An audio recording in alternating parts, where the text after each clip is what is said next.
Eng güzel maqtashlar ve eng isil madiyeler alemlerin yaratquchisi ve yegane Rabbi bulgan Allah Ta'alaga xosdir.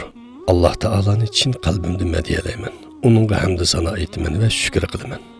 Haq dinni bizlarga yetkazgan suyumli payg'ambarimiz Hazreti Muhammad alayhisalomga durud, duo ve salom yo'llayman. Uning oila tavobatlariga, sahobalarga, ta qiyomatgacha uning yo'lida mangadigan musulmon qarindoshlarga baxt saodat tilayman. Assalomu alaykum va rahmatullohi va barakatuh. Hurmatli o'qirmanlarimiz, hamda huzuringizga Baxt Saodatning 40 retsepti nomli kitobimizni o'qishni davomlashtiramiz. 12-retsept g'oridan halva yasashni bilib oling. Hayotlik musabisida hamisha xushalliq, hamisha utuqli bo'lmaydi. İnsan ba'zida moddiy va ma'naviy ziyon zahmatlarga, mag'lubiyatlarga uchrab turadi. Ziyon zahmat ochiq, mag'lubiyat ham ochiq. Planning barbod bo'lishi texmi ochiq. Demak, ziyon tortish shundoq ochiq narsa. Ammo nurg'un kishilar xuddi ochiq limondan tatliq ichimlik chiqargandek, g'oridan halva yasagandek bu ochiq ziyonni foydaga aylantira oladi. Islom mutafakkiri Alloma Muhammad G'azzoli hayotingizni yangilang nomli asarda mundaq deb yozadi. Nurg'un kishilar oldiga yo'liqqan qiyinchilik va to'sqinliklarni ko'rib, qilmoqchi bo'lgan ishlardan voz kechadi. Ular shu sababli o'zining qobiliyatini ishga sololmaydi. Agar insonlar bilsa edi, qiyinchiliklar va to'sqinliklar yoshirin talantlarni o'ttirg'i chiqaradigan maydondir. Nurg'unlagan talantlar qiyinchilik va to'sqinlik ichida bax urib chiqqan. Dali Karnik mundaq deb yozgan. Kattalar vujudga chiqqan g'alabalik ishlarning hammasi birardan kamchilik his qilishning turtkisi bilan o'ttirg'i chiqqan. Masalan, shoir Milton agar ahma bo'lmagan bo'lsa, shu mashhur she'rni yozolmagan bo'lar edi. Beethoven pang bo'lmagan bo'lsa, shu mashhur musiqa asarini vujudga chiqarolmagan bo'lar edi. Chunki bu miyib insonlar o'zlariga kelgan bu ochiq qismatni qabul qilgan.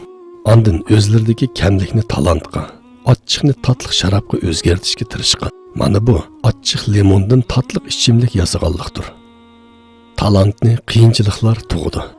Dali Karnik Emerson ijodiyatning sehri nomli asarida naql keltirib mundaq degan. Qiyinchilik va to'sqinliklardan xoli bo'lgan muqim turmush ulug' odamlarni yaratadi deb kim aytibdi? Ish tamoman buning aksicha bo'ladi. Ya'ni ulug' odamlarni va nodir talantlarni faqat qiyinchiliklar bilan to'sqinliklarla yaratadi. O'ziga marsiya o'qishga va turmushdan shikoyat qilishga odatlanib qolganlar qatma-qat yipakning ustida yetib rohatlansimi, yanada marsiyasini va shikoyatlarini davomlashtiraverdi. Tarix guvohki, ulug'liq bilan saodat o'z tizginini yaxshisi bor, yomoni bor va yaxshisi bilan yomoni farq etilmaydigan muhitlarda o'sgan azimatlarning qo'liga tutqizgan. İnsanlar bir xil emas. Alloma Muhammad G'azzoli mazkur asrida yana mundaq degan. Har qanday bir odamda ochiqni tatliqqa, qayg'uni xushallikqa o'riyoladigan quvvat yo'q. Dardlanishga va shikoyatga odatlanib qolganlarning mundaq qila olishi texmi mumkin emas. Faqat qalbi cho'ng, savrisi to'liq va irodali insonlar shunda qila oladi. 12-asrning islohotchi o'liması Shayxul Islom Ibn Taymiya o'zining turmidagi hayotini tasvirlab, mening turmaga tashlanganligim men uchun xilvat, turmadan palanganligim men uchun sayohat, tartgan jabolarim bo'lsa riyozatdir degan ekan. Doktor Aiz Al-Qarni G'am qilmang nomli asarida mundaq deb yozadi. Imom Azam turmaga tashlangan va hayotini turmada oxirlashtirgan edi.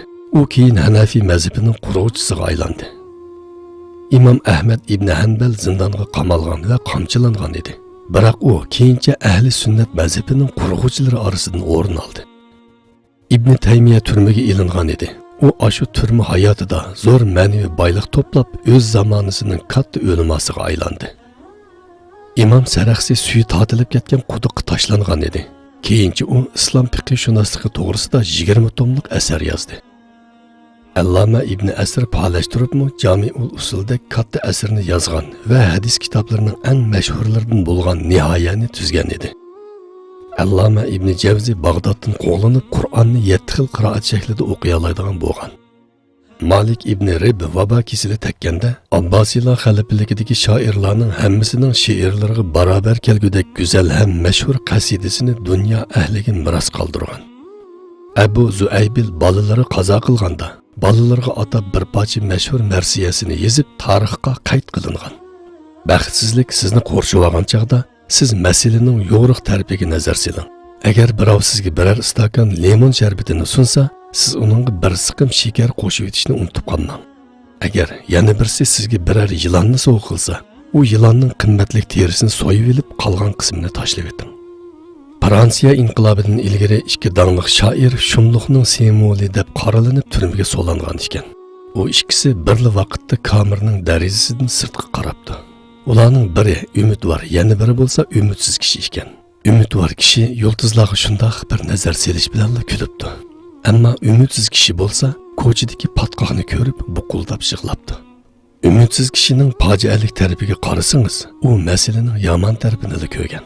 Unutmangki, yomonlik xos holda mavjud emas, balki yomonlikdami yaxshilik, g'alaba qatorliqlarmi mavjuddir. Aytishlarga qaraganda Yaponiyada bir ministr o'tkazib qo'ygan bir xatoligi tufaylidan jazolanib, huquqidan elib tashlanib, tozliq ishchisi bo'lib qoldi. Kishilar uningdan ministerlikdan elib tashlangandan keyingi tozliq ishchisi bo'lib ishlash qandoqga deb masxara qilib so'raganda, u kishi o'zining ishidan faxrlangan holda, "Men tozliq ishchisi emas, balki fuqarolarning tan salomatligi uchun muhitning sopligini saqlashga tirishayotgan bir odamman" deb javob bergan ekan. Chunki bu odam o'zini bir oddiy tozliq ishchisi emas, balki dunyoni pok-pokiz qiladigan muhim bir odam deb sanagan. Agar hamma odam o'zining xizmatini, o'zining hunarini va o'zining kasbini shundoq suyadigan bo'lsa, u cho'qim baxtli hayot kechiradi. Chunki har bir odamning xizmati, ishi, kasbi va hunari vazifa emas, balki havas va xushallik holiga kelganda, odam albatta o'zining ishidan baxt, saodat his qila oladi. Demak, asosli masala voqeliklarni tarjima qilishda. Agar biz beshimizga kelgan ishlarni to'g'ri tarjima qiladigan va uningga qarata ijobiy ko'z qarashda bo'ladigan bo'lsak, albatta beshimizga kelgan ishlardan bizni xushal qiladigan ahvollarni topa olamiz. Alloh taolo Qur'oni Karimda o'xshash pul sarf qilgan ikki odamning ikki xil ahvolini xabar berib mundaq deydi: وَمِنَ الْأَعْرَابِ مَنْ يَتَّخِذُ مَا يُنْفِقُ مَغْرَمًا وَيَتَرَبَّصُ بِكُمُ الدَّوَائِرَ عَلَيْهِمْ دَائِرَةُ السَّوْءِ وَاللَّهُ سَمِيعٌ عَلِيمٌ وَمِنَ الْأَعْرَابِ مَنْ يُؤْمِنُ بِاللَّهِ وَالْيَوْمِ الْآخِرِ وَيَتَّخِذُ مَا يُنْفِقُ قُرُبَاتٍ عِنْدَ اللَّهِ وَصَلَوَاتِ الرَّسُولِ أَلَا إِنَّهَا قُرْبَاتٌ لَهُمْ سَيُدْخِلُهُمُ اللَّهُ فِي رَحْمَتِهِ إِنَّ اللَّهَ غَفُورٌ رَحِيمٌ. Yani sahrolik arablardan ba'zilari Alloh yo'lida bergan narsalarni siliq hisoblaydi. Sizlarning beshinglarga hodisalarning kelishini kutadi. Ular kutgan yomon hodisa ularning o'zlariga kelsin.